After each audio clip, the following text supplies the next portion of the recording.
Bismillahirrahmanirrahim. Assalamualaikum warahmatullahi wabarakatuh. Alhamdulillah, kita bersyukur dapat berjumpa lagi di channel ini. Salawat dan salam semoga tetap tercurahkan kepada Nabi besar Muhammad sallallahu alaihi wasallam. Hanya Allah Subhanahu wa taala semata yang mampu menaikkan derajat seseorang. Dinaikkannya derajat seseorang oleh Allah Subhanahu wa taala dapat diamati dari tanda-tandanya. Sebelum lanjut ke videonya, jangan lupa subscribe, like, komen, share. Mudah-mudahan yang subscribe diberi kesehatan dan dimudahkan rezekinya. Amin amin ya rabbal alamin. Allah Subhanahu wa taala akan menaikkan derajat seseorang sesuai dengan apa yang manusia kerjakan, sebagaimana yang dijelaskan pada Quran surah Al-An'am ayat 132 yang berbunyi, A'udzu billahi minasy syaithanir rajim. Bismillahirrahmanirrahim. Walikullin darajatum mimma 'amilu wa ma rabbuka bighafilin amma ya'malun. Masing-masing orang ada tingkatannya sesuai dengan apa yang mereka kerjakan. Tuhanmu tidak lengah terhadap apa yang mereka kerjakan. Kata derajat pada ayat tersebut dikaitkan dengan kata amal, yaitu berbuat atau melakukan. Dengan begitu berarti menjadi jelas bahwa kedudukan atau derajat bisa diperoleh dengan cara melakukan atau berbuat. Selain itu, ketika Allah Subhanahu wa taala ingin dan berkehendak untuk memuliakan dan mengangkat derajat hambanya, maka bisa saja Allah Subhanahu wa taala melakukannya melalui cara-cara yang tak terduga.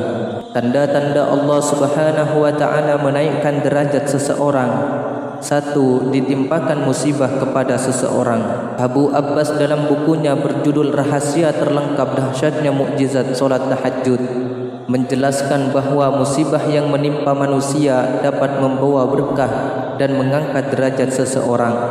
Terlebih orang yang berderajat tinggi di sisi Allah Subhanahu wa taala, yakni para ulama, wali dan nabi. Merekalah yang justru sering akan mendapatkan berbagai musibah atau cobaan dari Allah Subhanahu wa taala, mulai dari dizalimi umat, dimusuhi ahli maksiat dan lain sebagainya. Pada hakikatnya semua itu merupakan sarana kecintaan Allah Subhanahu wa taala kepada hambanya. Dengan cobaan itu Allah Subhanahu wa taala akan mengangkat derajatnya, melebur dosa-dosanya, memperbanyak pahalanya, meninggikan kemuliaannya sekaligus mencintainya. Setiap muslim diberikan cobaan berdasarkan kadar agama atau seberapa kuat imannya. Semakin kuat agamanya, maka cobaan akan semakin berat, dan berlaku sebaliknya. Hal tersebut sebagaimana yang diterangkan pada sebuah hadis.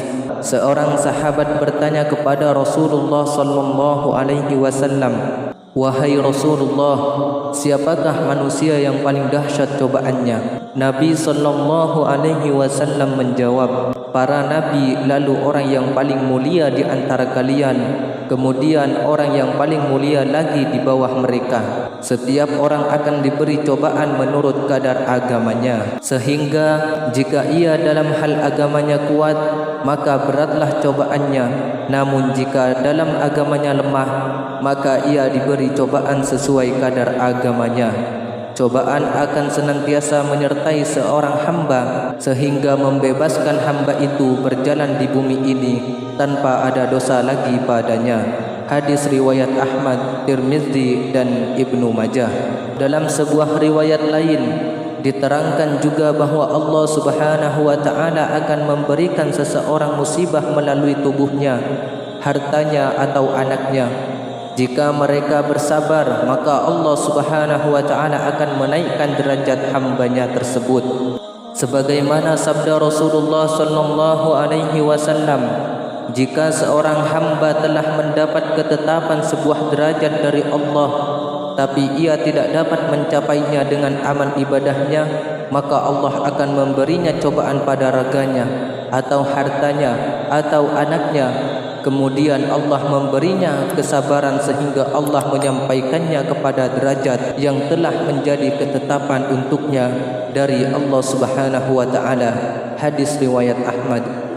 2. Diuji dengan rasa sakit.